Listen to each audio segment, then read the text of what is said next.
beserta salam dari Allah semoga tercurahkan kepada junjungan kita Nabi besar Muhammad sallallahu alaihi wasallam yang kita nantikan syafaatnya pejam kelak di hari kiamat. Mudah-mudahan kita semua mendapatkan syafaatnya, pertolongannya, pembelaannya dari Rasulullah sallallahu alaihi wasallam. Amin Allahumma. Syafaat, pertolongan atau pembelaan. Di dunia saja kita butuh pembela, butuh penolong, apalagi besok ketika di hari kiamat. Tadi disampaikan oleh pimpinan cabang Rifaiyah Kesesi bahwa di hari kiamat nanti tidak ada iup-iup, ora ono payon, ora ono payung. Apa maning payunge Mas Lukis boten enten. Kalau kita ingin payung iup-iup dari Allah Subhanahu wa taala, ada 7 atau ada 8. Salah satu harus kita lakukan. Di antaranya adalah kita harus cinta masjid. Cinta masjid bagaimana? Apakah ngelus-ngelus masjid? Meluk masjid? Tidak. Hati kita harus punya ta'aluk, rindu akan sholat berjamaah di masjid.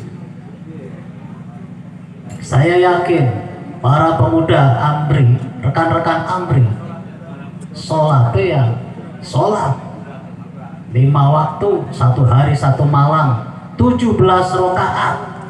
Saya yakin Amri beserta anggotanya semuanya yakin bahwa 1 hari 1 malam 5 waktu 17 rakaat. Saya yakin.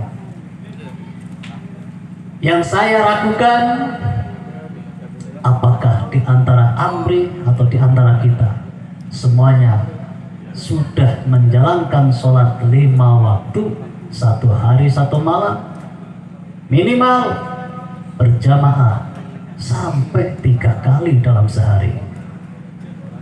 Kalau tidak bisa di waktu duhur, silahkan di waktu asar.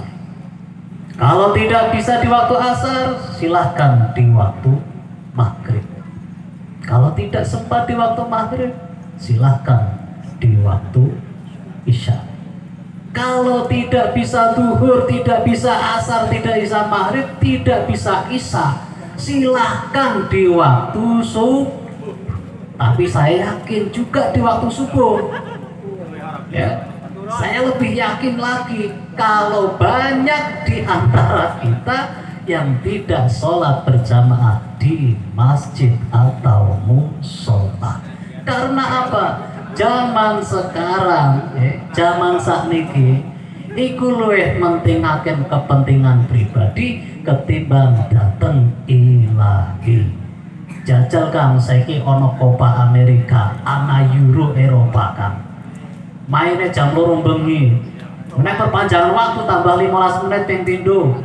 Durung final-finalan adu penalti.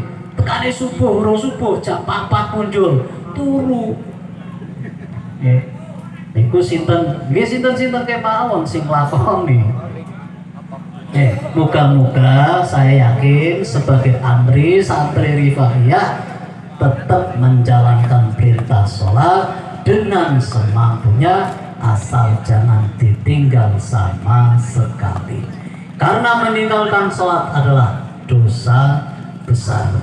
As-sholatu imaduddin. Man taroka faqat, man aqamaha faqat aqamatin, wa man tarokaha faqat hadamatin. Siapapun yang menjalankan sholat berarti mendirikan, mengkokohkan agama Islam. Dan barang siapa meninggalkan sholat berarti telah merobohkan agama Islam. Amri tetap menjalankan sholat. Amin Allahumma amin. Hadirin hadirat rahimakumullah. sekitar tahun 50 Hijriah, ada ulama hebat. Dulu Al-Quran ditulis, sebelum ditulis dengan tulisan yang sempurna seperti sekarang yang kita lihat, yang kita baca, harokatnya tidak ada, titiknya pun tidak ada. Tidak. Antara huruf ta, ba, fa, nun dan ya sama. Orang titiknya. Ada ulama memberikan nuktah pada huruf dalam Al-Quran. Ba titik 1 di bawah, ta titik 2 di atas, fa titik 3 di atas, dan seterusnya. Itu berkah ilmu para ulama. Siapa ayo yang tahu siapa yang memberi nuktah dalam huruf Al-Quran? Ayo bang, saya ketahui kasih keluar. Ayo, siapa sih ngerti? Yang memberi nuktah ulama besar dalam Islam ada tahun 50 Hijriah. Ayo, Zaki, Syekh Abu Aswad Atu Ali lah. Imam Abu Aswad Atu Ali.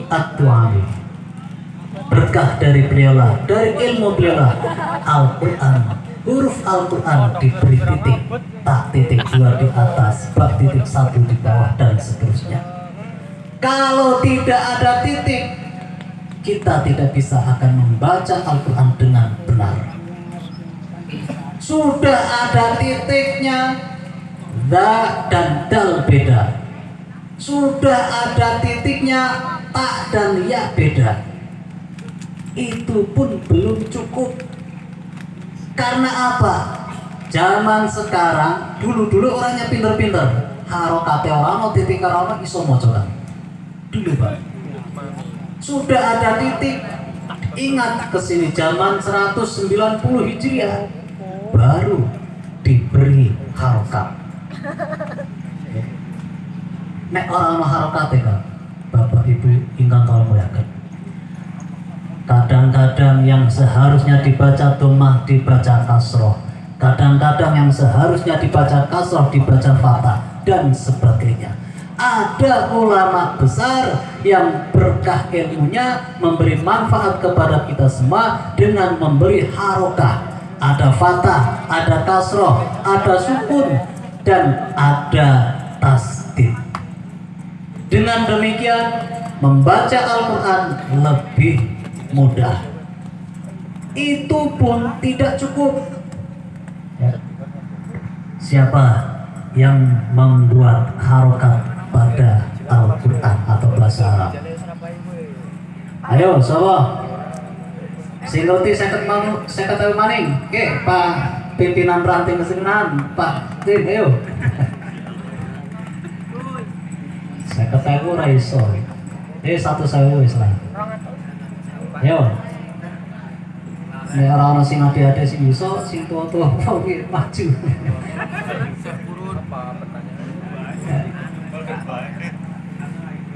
Sapa Pak Adli? Syekh Al-Imam Khalil. Ya. Syekh Al-Imam Khalil Muhammad bin Ahmad bin Kelalen. Ulama dulu berjasa besar untuk agama Islam. Sudah ada titik, sudah ada harokah, bacanya pun masih banyak salah. Rubba qari'il Quran wal Qur'anu yal abu. Sebab apa? Kadang-kadang moco hadis hadis lah. Berarti arane hadis ya, kan arane hadis. Ilat Jawa. Ramadan ramelan. Banyu wudu, banyu wulu. Nek wong kidul, wong daerah Wonosobo, Sakmulon, Banjarnegara, itu sa'idun fitunya orang sa'idun, tapi sangidun. Ada. Sehingga dengan demikian ada ulama lagi yang berjasa besar untuk Islam, itu membuat atau membuat ilmu tajwidil Qur'an, makharijul huruf sab'ata asar, sehingga bacaan Al-Quran itu baik dan benar. Itu pun belum cukup, ya, masih kurang, ya, masih kurang. Harokate wis enten, kadang-kadang mocone sing kudune ati waca karena belum cukup, harus ada ilmu lagi, yaitu ilmu cara membaca Al-Quran atau bahasa Arab, ilmu nahwu dan ilmu shorof. Mulane santri rifaiyah kudu ngaji ilmu nahwu shorof, ya. Bapak Ibu hadirin hadirat rahimakumullah,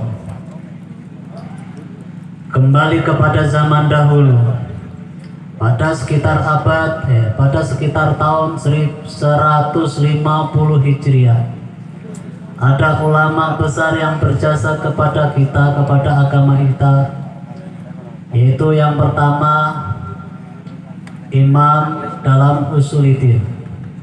Ayo, Imam dalam Usuluddin. Kita manut madhab siapa? Imam Syafi'i, ngarang maneng. Ayo. Imam Sari. siapa orang? Ayo. Sari. Abu Hasan. Abu Hasan apa tadi? Imam Asy'ari. Jasa beliau kita mengenal Allah. Jasa beliau kita mengenal Rasulullah Shallallahu Alaihi Wasallam dengan sifat-sifatnya yang sempurna, atau dikenal dengan aqaid sagat. Di dalam Al-Quran tidak ada kata maujud, wujud tidak ada. Di dalam Al-Quran yang ada hanya Innallaha sami'un basir, Innallaha ala kulli syai'in. Masuk pada ahli sunnah wal jamaah, beliau mimpi dengan Rasulullah untuk keluar dari madhab Mu'tazilah, untuk mendirikan madhab sendiri, yaitu madhab ahli sunnah wal jamaah, dengan agenda, dengan menetapkan sifat wajib bagi Allah 20 dan muhalnya 20, jaiz tunggal. Sifat wajib bagi Rasul ada 4, muhalnya ada 4, dan jaiznya ada 1. Ulama atau Imam Asy'ari kita maka tidak kenal akan sifat-sifat Allah. Bayangkan, sifat Allah yang pertama adalah wujud, ada. Kita menggunakan kata ada karena ada yang ada. Ronun, anta, huwa, ana, anta, huwa. Silahkan, anta, kamu, engkau, ana, saya, huwa, dia, saya, Ahmad, saya Furqon, saya Heru, saya Andi. Silakan dipakai, tapi semua itu akan hilang dan sirna di dunia ini. Yang ada hanya yang ada. La ilaha illa ana fa'budni wa aqimis sholata li dzikri. Ya. Tidak ada Tuhan selain aku. Ya. Aku siapa? Aku hanya ya aku yang ada, Allah Subhanahu wa ta'ala. Kemudian dhamir huwa, dia Zaki, dia Izzat, dia Olik, dia Afid, Adil, dan seterusnya. Silakan, tapi semua itu akan hilang dan sirna di dunia ini. Yang ada hanya yang ada, yaitu la ilaha illa huwa. Yang ada ada hanya Allah Subhanahu wa Ta'ala. Anta sama, kamu Faiz, kamu Bejo, kamu siapa silakan. Tapi semua itu akan hilang. Yang ada hanya anta, la ilaha illa anta, subhanaka inni kuntu minal dzalimin. Hadirin hadirat rahimakumullah. Yang kedua, ulama besar, imam dalam fikih, dalam furuidin, ulama kita, anutan kita siapa? Ayo, Barifai itu kan ya. Artinya jawab Barifai. Siapa? Imam Syafi'i rahimahullah ta'ala. Imam Syafi'i pernah disurati oleh gubernur Miwaroin Nahr. Ditulis di surat, ya Syekh, saya ingin tahu ajaran-ajaran Islam, syariat-syariat Islam yang benar. Nah, Imam Syafi'i memanggil muridnya yang bernama Rafiq. Rafiq, sini. Iki ada surat dari gubernur. Mari kita balas. Imam Syafi'i mengucapkan, santrinya yang bernama Rafiq menulis. Ditulis bahwa untuk mengetahui syariat Islam yang benar harus yang pertama adalah mengetahui Al-Quran. Yang kedua harus mengenal hadis. Al-Quran saja belum cukup, hadis saja belum cukup, harus dengan qaulul ulama. Kalau ulama itu sepakat dijenengi ijma, kalau qaul ulama sendirian disebut qiyas. Qiyas banyak, ada qiyas burhani, ada qiyas aulawi, ada qiyas tajali dan sebagainya. Contoh satu qiyas burhani. Di dalam Al-Quran, khamr haram. Yang dilarang dalam Al-Quran adalah khamr. Innal khamr wal maisir rijsum min amalis syaiton fajtanibuhu. Kalau kita cuma pakai Al-Quran, berarti sing haram khamr toh.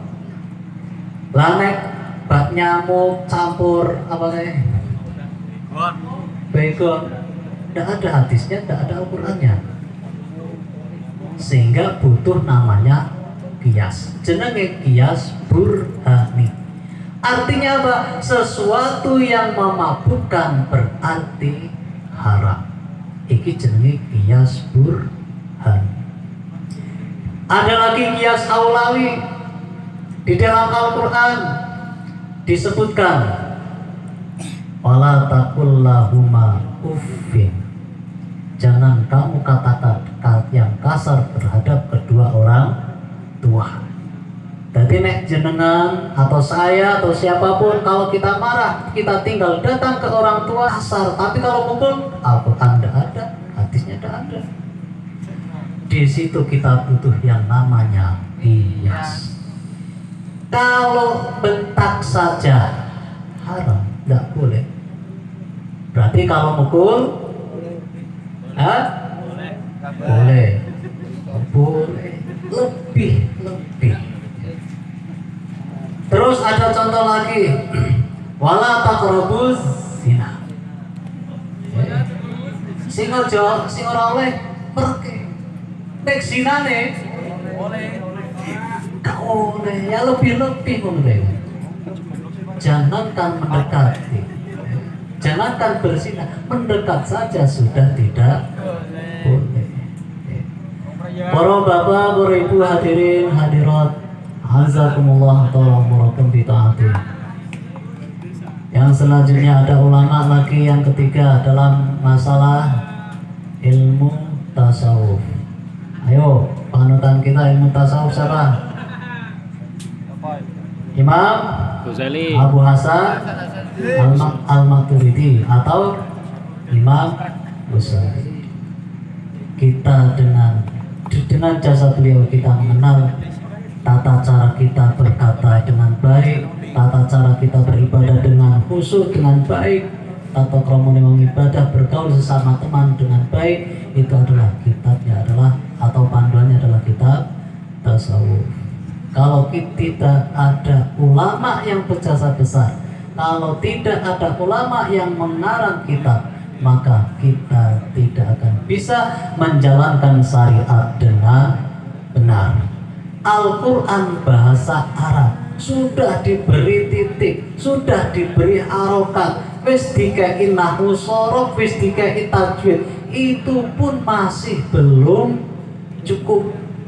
Ada ulama besar di tanah Jawa yang membahasa Jawakan kita Arab.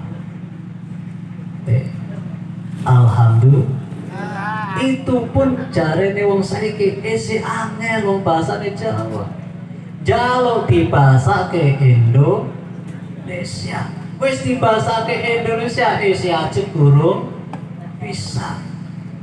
Nah, caranya bisa apa?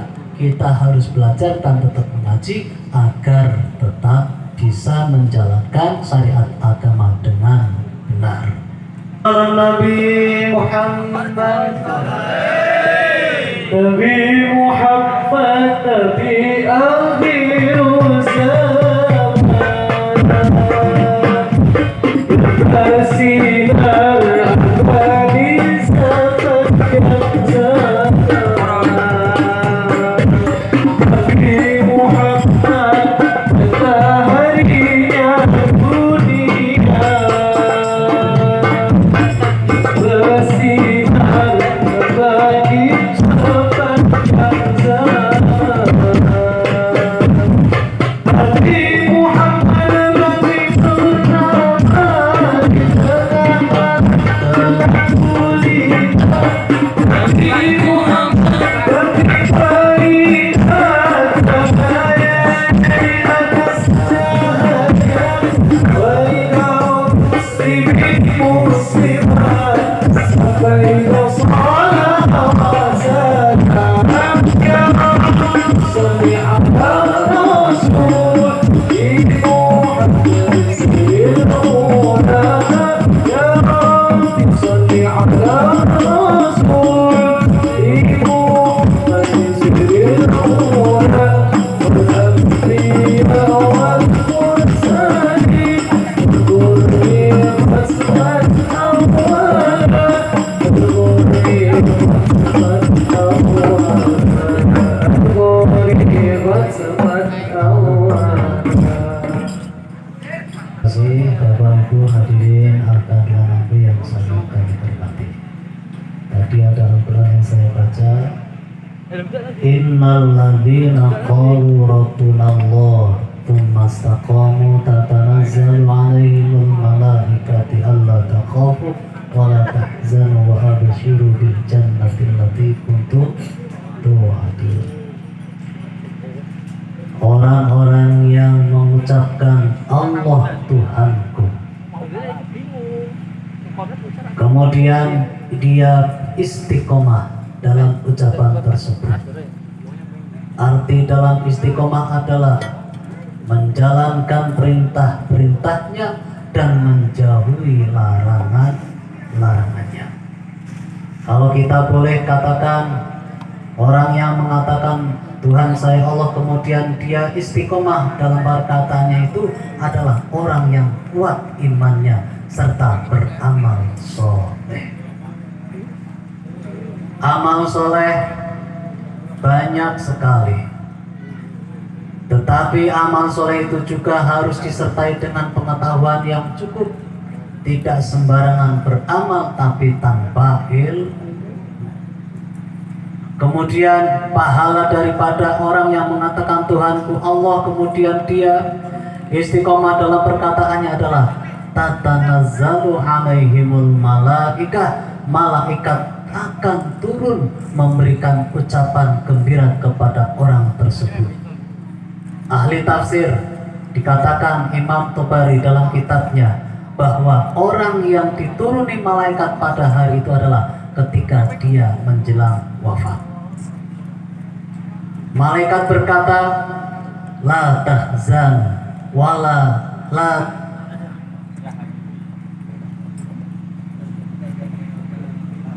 alla takhafu wala tahzan. Jangan takut dan jangan sedih. Kita sering mendengar para kiai-kiai kita, ustadz-ustadz kita menyampaikan bahwa orang yang dalam keadaan sakaratul maut dihadapkan dengan beberapa cobaan yang sangat menakutkan. Orang yang sedang sakaratul maut enggan mati karena takut akan menghadapi hari kemudian. Maka turunlah malaikat, la takhafu, jangan khawatir, ojo wedi, krana apa wong mati ku kabeh wedi. Wong urip akeh-akeh enggan mati, wedi mati. Alasane beragam. Ada yang anaknya urung gede sih cilik-cilik. Ada yang mengatakan saya baru bernikah, belum merasakan malam pertama. Ada yang mengatakan saya takut menghadap Allah karena belum bertobat. Banyak sekali. Sehingga orang yang istiqomah dalam taat kepada Allah dikatakan oleh malaikat, la takhafu, jangan takut kalian semua, karena Allah sudah memberikan ridho, Allah akan menerima amal kebaikan kalian dan Allah akan mengampuni segala dosa kalian. Wala tahzanu, jangan khawatir. Khawatir apa? Sawainya ngombo, sing nggone sapa, umpamanya tembe dadi nyemur nggone, khawatir ninggalake dunia. Sehingga wong urip akeh-akeh padha enggan mati. Sebab apa? Isih keron karo kehidupan dunia. Susah. Tembe urip sedelo, tembe seneng sedelo, Gusti nek mati. Jajal nek takoki saiki. Sopo sing gelem mati saiki? Gak ono kan. Jajal sing daftar nyemati ngesuk, nyemati ben tahun iki ndak ada. Semuanya enggan untuk mati. Tapi ada orang yang mati ingin bangun kembali, ingin hidup lagi dan ingin mati saat itu. Ada. Siapa? Orang yang mati dalam keadaan syahid. Orang yang mati syahid di dalam Al-Quran diterangkan ingin kembali hidup di dunia dan ingin berperang untuk mati lagi. Tapi nek wong ngene ora perang ora apa, kon mati mo. Sebab apa? Isih akeh utange, bojone ayu sing dijaluk wong dan sebagainya isih kathah.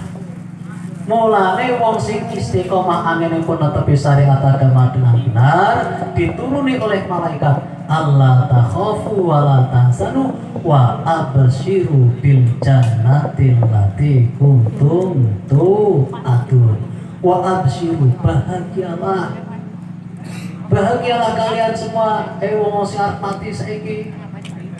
Sebab apa? Sudah dijanji dihidangkan dunia, dihidangkan surga yang telah dijanjikan oleh Allah kepada kalian semua. Mudah-mudahan kita yang hadir di sini, Bapak Ibu, rekan-rekan kami semuanya, termasuk orang-orang yang diwafatkan oleh Allah dalam keadaan husnul khotimah. Amin Allahumma amin. Ya, mohon maaf untuk doa kami mohonkan kepada beliau Bapak Kiai Haji Hasnawi. Dari saya cukupkan.